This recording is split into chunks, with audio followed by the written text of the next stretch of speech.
Today I want to show you a cool game that I played with a lot of twists and turns and a nice opening trap. So let's get into it. I went for d4 and we went into the queen's gambit and my opponent defended with the knight. Now he took here and after he took back I attacked the knight, giving him the two options, I guess more than two, but two real options where to move his knight, and he went for f6, which is okay. So I developed my other knight, he brought his pawn up to develop his bishop. I developed again, he developed his bishop, and I placed my bishop on d3. And this was deliberate because somewhere in the future maybe I can attack this knight and then go for a Greek gift sacrifice here after he is castled. So he didn't castle, but he played bishop d7, and I just castled, keeping my threat, and yeah, let's see. And he castled, so he actually fell for it. Now this is a trap that I feature on my channel as well. So I went for it, so I attacked this knight. On my channel it's a bit different move order, not exactly the same moves, but it works here as well, and I saw that in the game. So he brought his knight here, putting more pressure on my knight, but he didn't know that I was going for the Greek gift. Now, if he had taken my bishop, that would have been either a checkmate or he had to sacrifice his queen along the line. I'm not going to go into all these lines because I've featured that in my channel before, but in a game my opponent went here. Now that's probably even worse because now he didn't even get my bishop and I can still go for this. And actually he still has to sacrifice his queen at some point to save it. But my opponent decided to be tricky and to play g6. And I knew, because I've studied this, that this was still winning for me, but I didn't know why, and I didn't know how, because his main idea obviously is to move his king and to start attacking this bishop. It can't go anywhere now, and I was like, okay, he blocked the square where my queen wants to go in a lot of these lines, so I wasn't really sure what to do. And I figured, okay, I need to bring my queen in anyway, because I knew if this trap is gonna work, I need to do so. So I was debating between these two. Well, in analysis afterwards, the engine says it doesn't really matter. So this move was still fine. But I was on my own at this point because I didn't know the theory here. I knew it was still winning, but I didn't know how or why. So my opponent did indeed bring his king here, also defending this pawn, which was under attack by the knight. And now still he has this threat of just taking my bishop, winning 2 pieces for the rook, and then my attack would be over and I have nothing. So I was debating, okay, what do I do? And what I should have done, and I didn't see in the game, is bring my queen over to h3. And this looked counterintuitive to me because I thought, okay, if he does this, now my bishop is also pinned because my queen is behind there, so I didn't think it made sense.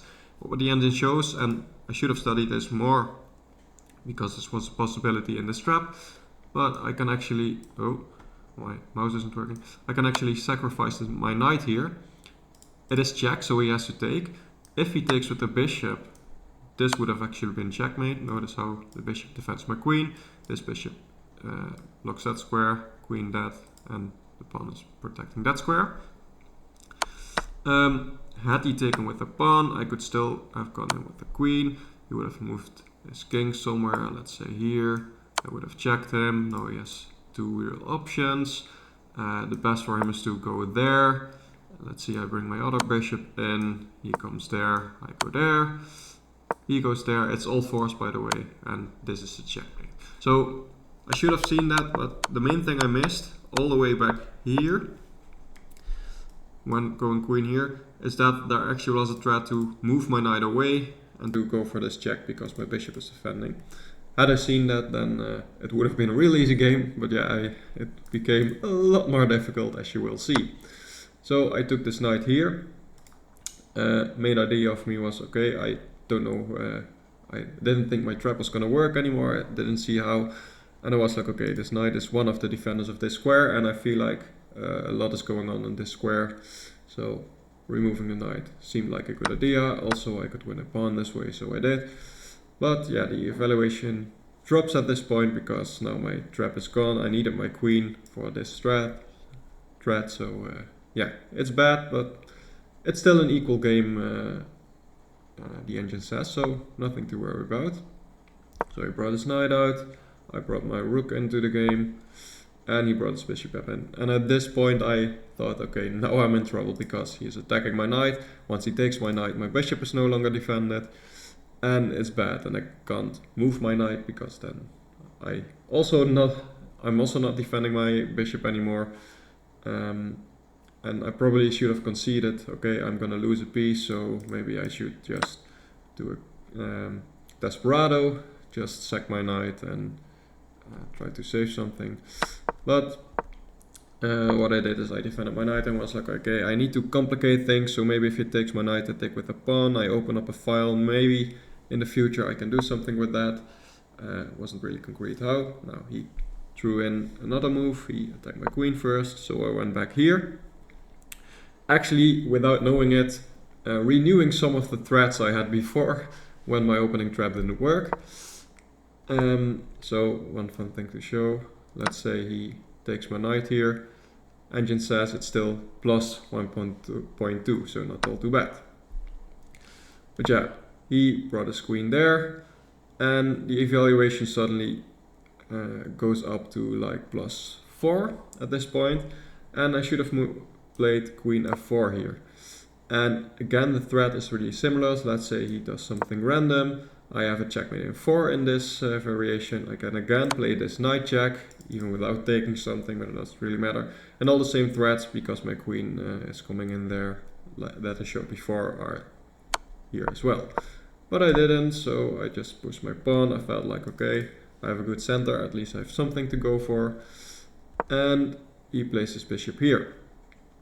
Now, I thought, okay, I'm gonna be losing an exchange at the least, but I felt like, okay, at this point, if I don't do anything, I'm gonna be losing anyway, so let's just sacrifice a full rook and see if I can go for something. And actually, without knowing it, I set a trap, because here I'm renewing that checkmate threat I showed before.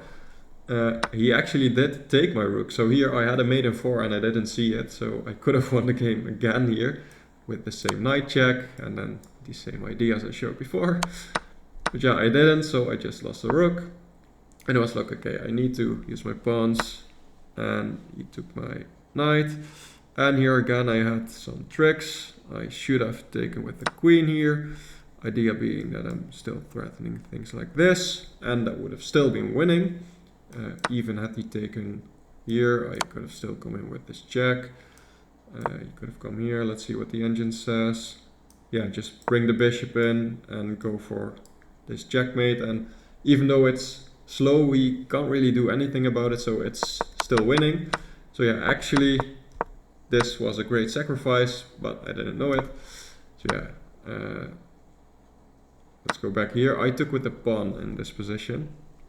My idea being that I wanted my queen on this square maybe in the future. Maybe once he takes my bishop I can come over. I didn't really know what to do, but yeah, felt like I needed some counterplay.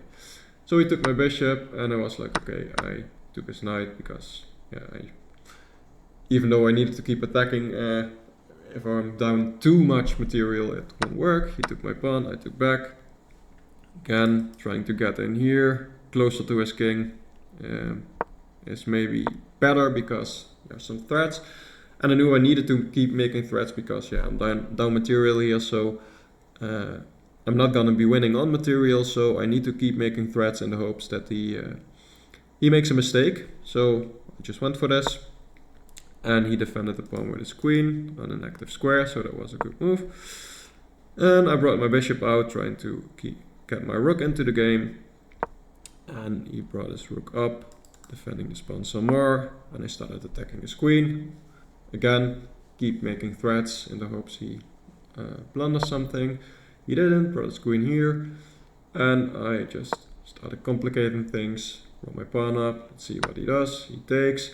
Now the engine here wants me to go for something like this, but in a game that's not practical, because if I let him take, I'm losing all my firepower. I'm down a rook now and there's nothing really, no counterplay at all. So I knew I needed to keep my queen on the board, so I did. He again offered the queen trade, I again declined. He again offered a queen trade, I again declined.